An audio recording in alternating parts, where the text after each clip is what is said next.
Welcome back to The Explainer, everyone. We're jumping right in today with a plant I know you've all seen before. You probably recognize it all dolled up as a reusable living Christmas tree or looking super elegant in a bright living room. But what if I told you this common houseplant is literally a prehistoric survivor? Like it walked the earth with the dinosaurs. Today, we are bringing you the complete care guide to the Norfolk Island Pine.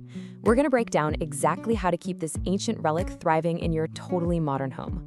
Okay, let's dive into this, because right off the bat, we've got to clear something up. Is a Norfolk Island pine actually a pine tree? No way.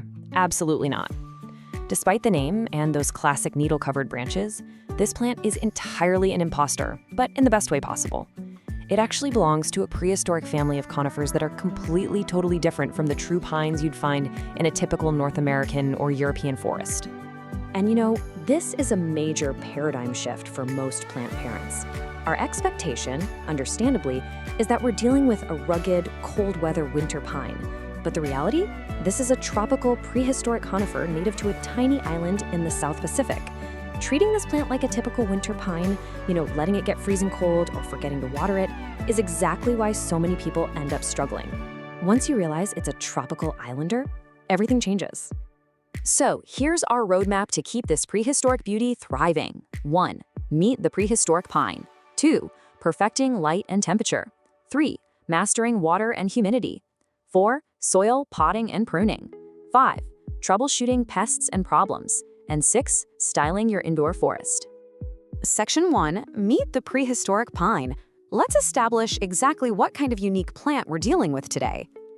Unlike a lot of other houseplants that have, dozens of highly engineered cultivars, there's actually only one variety of the Norfolk Island pine, Araucaria heterophylla.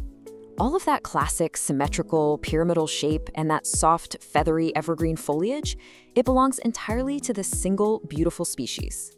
Just a quick heads up before we move on, though, it is considered mildly toxic to cats and dogs if they decide to take a bite, so you'll definitely want to keep it out of reach of any curious pets. Section 2. Perfecting light and temperature.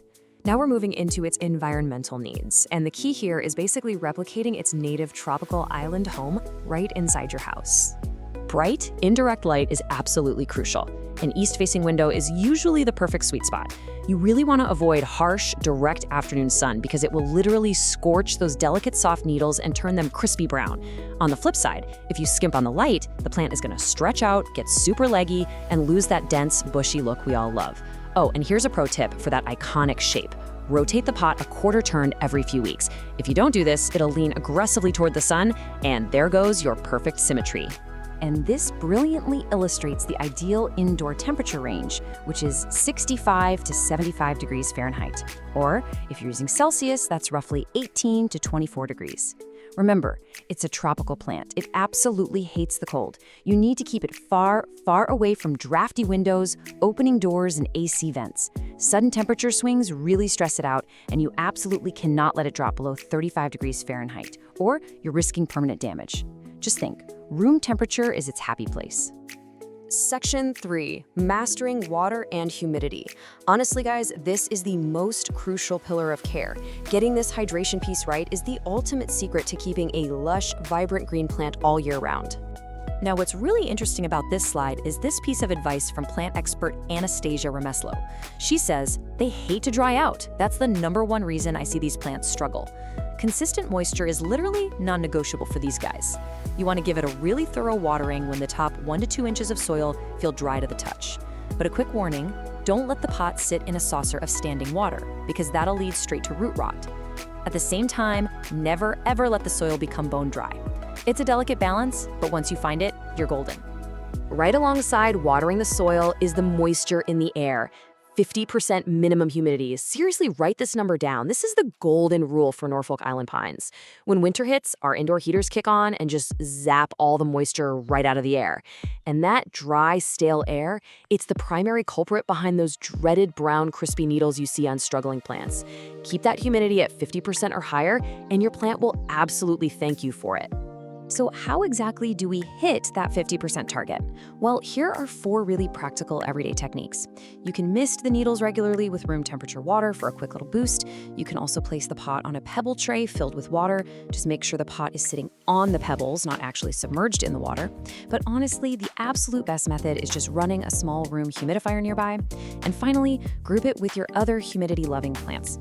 Plants naturally transpire and release moisture, so grouping them together creates this awesome little humid microclimate.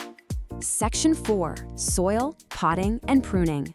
Let's shift gears and talk about the foundational maintenance required to keep that steady, perfectly symmetrical growth over the long haul. Listen, if you take only one single thing away from this explainer today, let it be this: never cut the central leader. The central leader is that main, topmost vertical growing point of the trunk. If you snip that top piece off, you will permanently ruin the tree's iconic shape, and it will literally stop growing upward, period.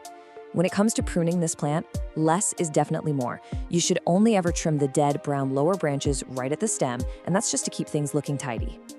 Now, when it is eventually time to give your plant a bit more space, here's your exact blueprint for repotting. Keep in mind, this is a slow grower, so you only need to do this every 2 to 3 years, ideally in the spring. Step 1, water the plant a day or 2 beforehand just to reduce shock. Step 2, gently ease it out and inspect the roots. If you see any mushy brown ones, trim those away. Step 3, grab a new pot that's just 1 to 2 inches larger and use a really well-draining peat-based mix. And step 4, set the plant at the exact same depth it was growing before, fill in the sides, and give it a really good watering. Easy, right? Section 5, troubleshooting pests and problems. Even with the best care, things can go wrong. So consider this your empowering symptom to solution mapping exercise for when nature has other plans. So the crucial point is knowing how to read your plant's distress signals. Let's look at this cheat sheet, which, by the way, is totally screenshot worthy. If you see brown, crispy needles, your air is too dry or you're underwatering. Yellowing needles?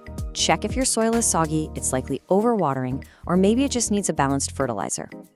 Drooping branches are a bit trickier because they can mean extreme overwatering or extreme underwatering, so you've got to touch the soil to find out which it is. And root rot? That means you've got poor drainage and way too much water happening. And a stressed plant is basically an open invitation for pests. Let's quickly run through the 4 usual suspects. Spider mites will leave behind fine webbing, and they absolutely love dry air.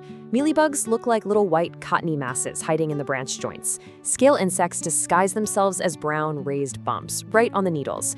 And aphids, they love to cluster on all that fresh new green growth. If you spot any of these little guys, isolate the plant immediately. A strong spray of water can help knock them off, but insecticidal soap or neem oil is definitely going to be your best bet for a fast, effective treatment. Section 6, styling your indoor forest.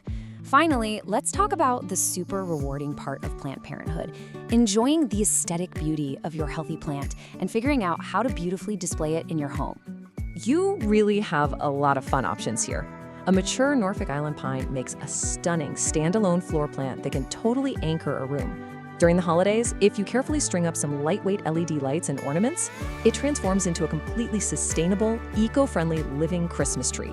Smaller, younger ones are fantastic tabletop accents for your desks or shelves, and because it has this incredibly fine, feathery texture, it looks absolutely brilliant when you group it in a corner with broadleaf tropicals. The visual contrast is just spectacular. Which brings us to a final thought for today. As we've seen, this isn't just another run-of-the-mill houseplant. It is a prehistoric survivor. It's a piece of living history that demands tropical care rather than winter neglect. So what do you think? Could this living relic of the dinosaur age be the sustainable holiday tradition and the lush year-round touch of nature that your home has been missing? It might just turn out to be the most fascinating conversation piece you'll ever grow. Thanks for hanging out with me on this explainer, and happy planting.